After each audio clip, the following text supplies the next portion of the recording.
been almost 5 years since we last looked at fighting game anime. And you know what? It's about time we did. Save for maybe JRPGs, no other video game genre is as mined and plundered for adaptations and content like fighting games. From Tekken to Fatal Fury, with too many others to list in between, anime loves them some fisticuffs and beatdowns. But here's the thing.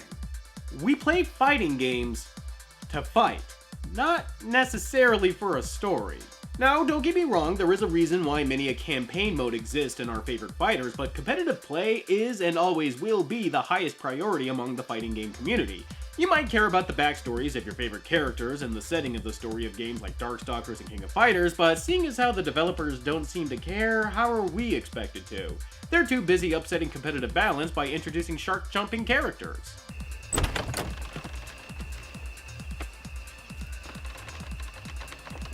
Pissing our pants yet? The two halves of my brain are arguing whether this is completely random or awesome. And they're both losing. I suppose this explains why I was always a Mortal Kombat kid. Not that the story of Mortal Kombat was all that deep, but at the very least, there were signs that Ed Boon really wanted his world to stand on its own. I can't rightfully recall any fighting game that put so much work into its campaign like Mortal Kombat did, especially in the PS2 era, which of course led to Mortal Kombat 9 ostensibly rebooting the entire canon from scratch after the glut of characters and labyrinthine storylines that was Armageddon. But damned if the ship hasn't been righted by them doing so. However, they didn't make an anime off of Mortal Kombat. Defenders of the Realm. But they did make plenty of anime off of its eternal rival, Street Fighter. I came with a warning. Shadow Law's after you. Yahoo! They are some badass mothers. Yes, an old Taku classic. For some reason. I've already talked about Street Fighter 2, but the Cliff Notes version of my episode on it is just a singular statement. This doesn't work. Look, I get why fans loved the movie at the time, I mean, come on. But when you get down to it, the story is unfocused, about half the cast is completely wasted on glorified cameos, and the plot just drags absolute butt. And that's because Street Fighter never really had a strong story to begin with. Sure, it's not helped by the fact that there are dozens upon dozens of re-releases and remixes of the games, with enough sequels, prequels, midquels, side stories, and reboots that could give Kingdom Hearts a run for its money, but even at the start of it all, Street Fighter had very little by means of narrative weight. Let me ask you a seemingly simple question. If Ryu is our main protagonist, who's our main antagonist? Your first answer might be M. Bison, but who is he to Ryu? Well, no one in particular. He's a militaristic dictator who wants Ryu to join his syndicate Shadowloo because he's a great fighter. Not necessarily the most enriching character interaction out there. You might also say Akuma, because at the very least he has a past with Ryu, having killed his master, who also just so happens to be Akuma's brother, and he is the physical embodiment of Ryu's internal struggle to contain the dark power of the Satsui no Hado inside him. But here's the thing. As a villain, Akuma sucks. He's a hermit that's basically waiting for Ryu to soldier up and duke it out, and that's it. He's not here to conquer anything, he just wants to be the strongest and basically punch out God like he's playing Shin Megami Tensei. It's no surprise then when you find out that Akuma was created basically to make amends to fans who fell for an April Fool's joke. There's just no real substance to the world of Street Fighter, and that's not even touching the near endless rewrites and retcons that have dogged the series for the last 20 years. But there is one thing that it does seemingly better than any other fighting game franchise. Character design. For good and for ill, no other fighting game can touch Street Fighter in making iconic and memorable characters, which is essential to a fighting game. If you're just picking it up to play a round or two with your friends, and you have no idea who any of these characters are, you can still gravitate towards one or the other by virtue of all the characters being striking in their own way. The fact that Ryu managed to be an icon of video games is astounding when you actually look at him, because damn if he ain't one basic creative fighter template looking bro. No wonder half the internet lost their damn minds when they gave him a beard. He actually looks like somebody spent more than 5 minutes designing him. And yet, even with his plain white gi, his no frills, sometimes brown, sometimes black, sometimes red hair, and his dirt simple demeanor, there is still something memorable about him. And if there is one thing that anime is predicated upon, it's character design. So with that in mind, it's kind of a no-brainer to make a Street Fighter anime. And speaking of brainless, Yep, we are talking about the 2000 OVA Street Fighter Alpha, the animation, and continuing the long-standing tradition of Street Fighter being the narrative equivalent of a rat's nest tumbling down a hill into a burning tire fire, Alpha has nothing to do with both Street Fighter II, the animated movie, or its television series, Street Fighter II V. No, that's not a Roman numeral, they really are that obtuse. Right, Street Fighter Cross Tekken? And that's a real shame, because I would have just loved to know what happened after this.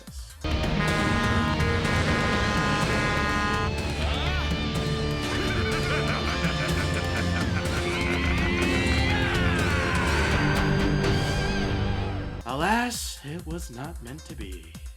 I didn't exactly have high hopes coming into Alpha, but I did expect to be in for, at the very least, some good fight scenes and some flashy action. And that was my first mistake.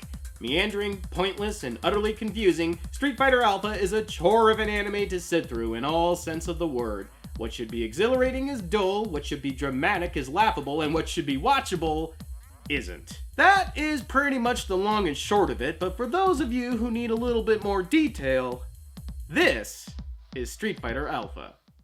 We open with a simple message that states that this work commemorates the 10th anniversary of Street Fighter II. Ah yes, what better way to commemorate Street Fighter II than to make a Street Fighter Alpha movie?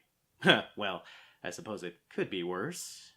The movie proper begins with Ryu struggling with the dark energy that permeates his body, emanating from the murderous energy Satsui no Hado.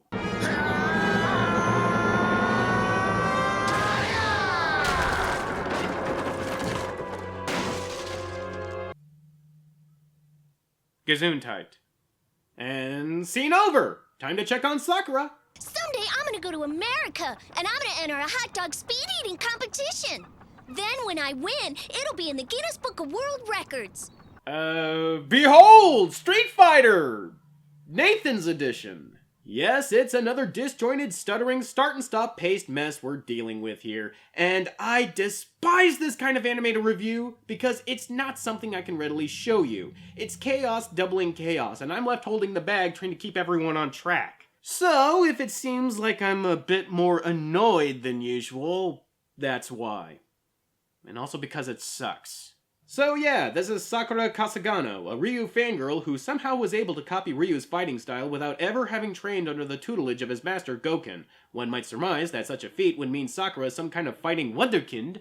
And you're going to have to keep wondering by yourself, because this movie is not about Sakura. Oh gee, oh gosh, how surprising. No, she's just here to bear witness to Ryu being in the right place at the right time to stop a group of gun-toting thugs from taking a child hostage. And would you look at that, Chun-Li is here too! It's like we're watching a very convincing cosplay photo op.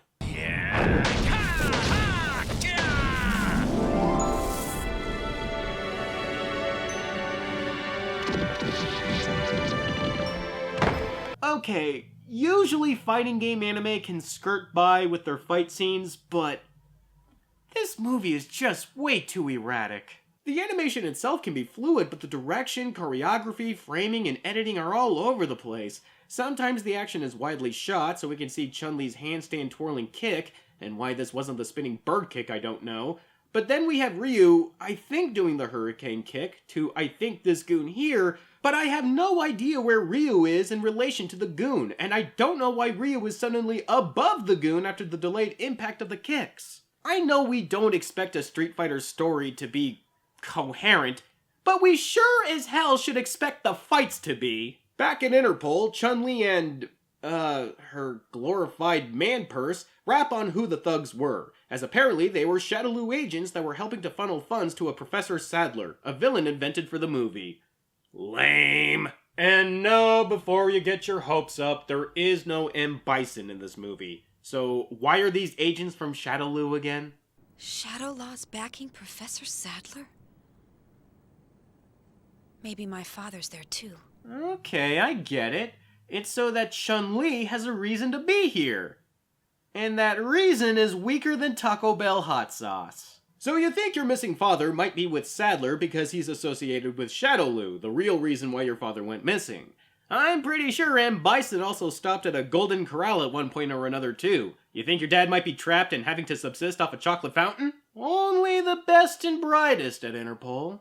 And like a punch to the face, the anime smash cuts into Ryu having a hallucinatory vision where Rose basically toys with him to say that there's someone coming that will change him, and he will be forced to choose the path of light or dark. But I gotta think that the only thing running through Ryu's head right now is whether or not he should take more of those mushrooms, or never touch them again. And BAM! Ken's here too, guys! I swear it feels like somebody got a universal remote and is hitting the skip button just to screw with me. All of this I just explained happens within the span of 2 minutes. Look, movie, I want you to be over as soon as possible too, but you gotta at least give me something to care about. I've been dying to meet you, big brother. Oh no.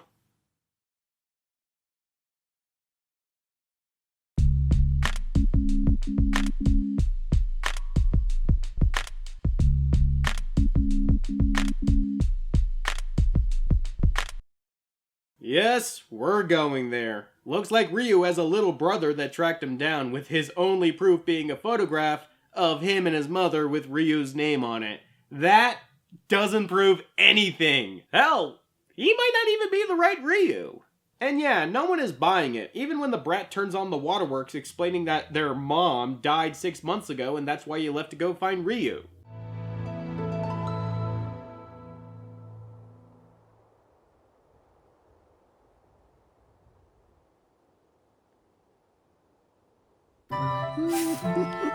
I feel like my brain just got sucker punched.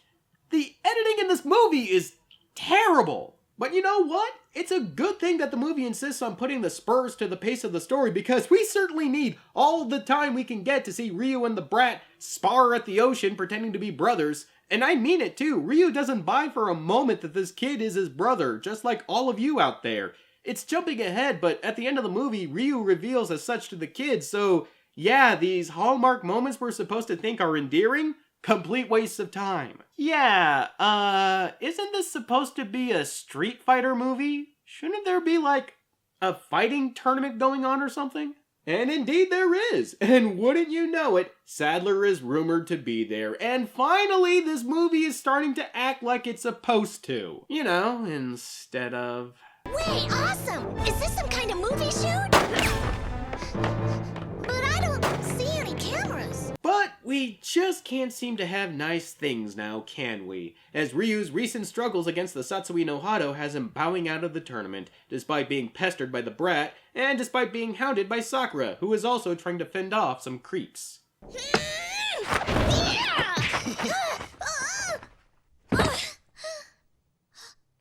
Understand. I've seen it work 1,000 times. That kick should have connected in midair. Yeah, they didn't introduce the parry mechanic until Street Fighter 3. Shenanigans! But don't worry. Ken arrives to save the day while Ryu and the brat meet up with Chun-Li, who tells them about Sadler, as if Ryu gives one flying turd. But hey, at the very least, we've gotten to the street fighting. And look, it's Dan Hibiki! Lord knows this movie could use a little humor. Whoa!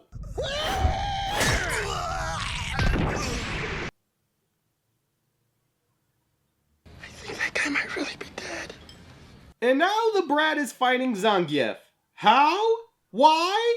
Who knows? At least the fight is somewhat more tolerable than the last one because you can follow what's happening better, but it's still an emotionless fight because it just comes out of nowhere. All that really happens of consequence is that Ryu is once again tempted to use the Satsui no Hado to defeat Zangief and then this lackey of Sadler's, and then the brat is abducted by Sadler and his men for some reason, leaving Ryu a reason to want to go out and find Sadler, and leaving Ken to buzz Sakura to the hospital. What's up with this, huh? What do you expect me to do on board? What is it with fighting game anime insisting on using product placement for their own products? If you're watching the Street Fighter Alpha movie, chances are you're already a fan and already have the game, or you know better than to try and play a fighter on a Wonder Swan. So with the brat being kidnapped, Ryu knows exactly what to do. Go and visit Akuma so he can have a 5-minute cameo and never be seen again until one last scene at the end credits. Even though the entire movie has been building up his presence with Ryu's flashbacks and STUPID! This movie is made of stupid! You mean if you go on fighting, you'll turn into something like that? As well as a ton of button crotch shots of Chun-Li. How many exactly? Suave? Roll it! With pleasure.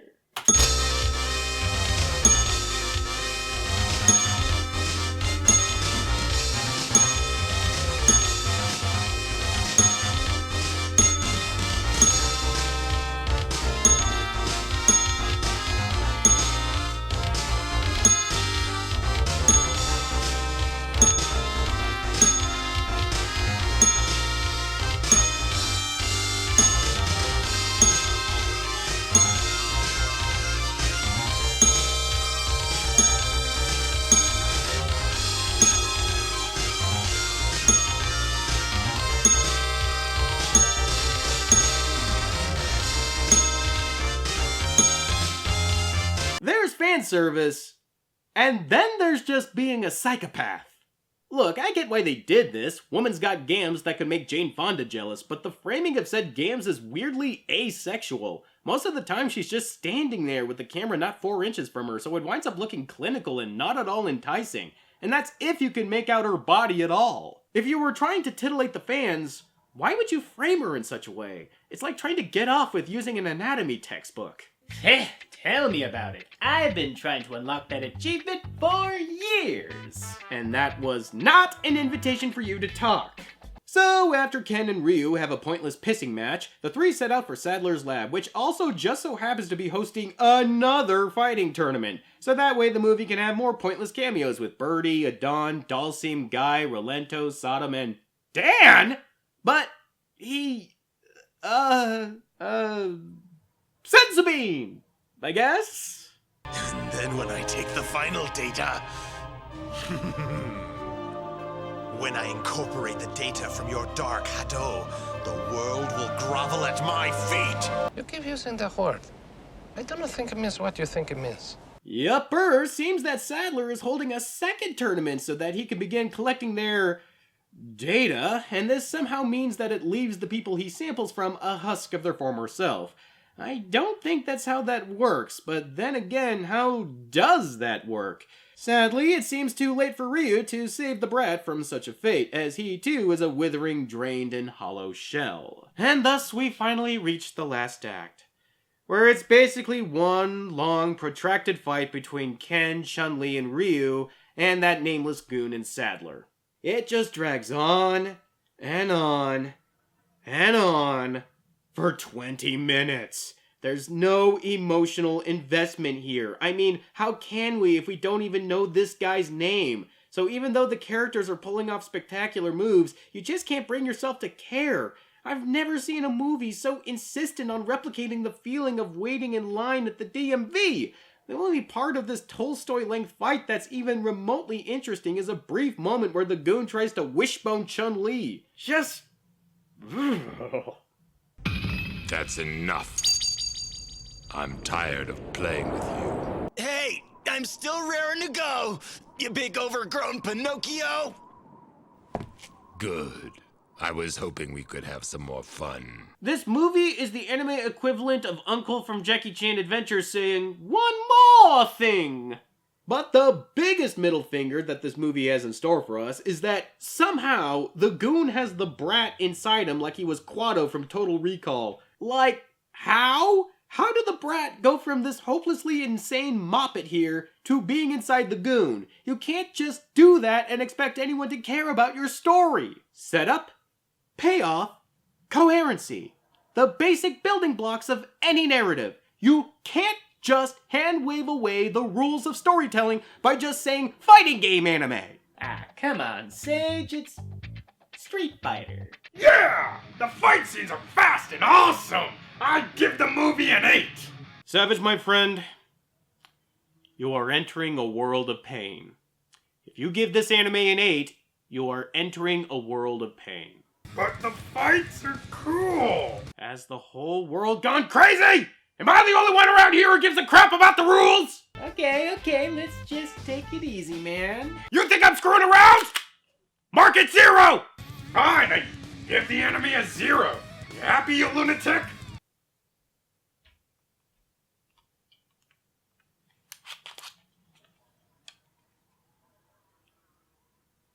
It's a bad anime, Savage. So yeah, surprise surprise, the brat isn't Ryu's brother, and this was all a trap to get him here so that Sadler can get the data on the Satsui no Hado. And yes, this plan doesn't make a lick of sense for a litany of reasons. Chief among them being, how in the world would Sadler know Ryu had the Satsui no Hado in the first place, since he was surprised to see it back at the original Street Fighter tournament? He possesses such power. It must be that ability. I want it. Hell, the only reason why they were there at the tournament to begin with was because Ken wanted to go, not because of the brat. If Ken weren't here, then the plan would just fail right then and there. Or did Sadler account for that too somehow? The only thing dumber than this plan is Ryu for letting himself give in to the Satsui no Hado after being provoked by the goons, so now Sadler has the data and becomes... I can feel the evil swelling up and flowing out of me. It flows through my veins like fire. Only one person should have a body like this, and it's me, Ryu. I'm going to swallow you up with my evil! That. But lo and behold, Ryu's friends manage to get through to him and break him out of the enthrallment of the Satsui no Hado, and Ryu finds the strength within himself to destroy Sadler. The end. This movie is dumb and I hate it. And no, it doesn't deserve me being more eloquent than that. Beyond it being stupid and plotted like an iceberg floating in a sea of molasses, the real sin this movie commits is being boring. It has the complete inability to get me to care about what is going on, despite it sporting some impressively animated sequences and imaginative character designs. And yet, despite having that, the movie comes out feeling dull, lifeless, and mind-numbing. Watching a Street Fighter movie should not feel like watching an educational film at school, and yet, here we are. Takes a whole lot to make Street Fighter 2 seem like the better movie. Normally, to get myself out of a funk from watching something like this, I'd pop in something from Fatal Fury, but I already reviewed all of their anime adaptations. So maybe I should look at something else from SNK. Till next time.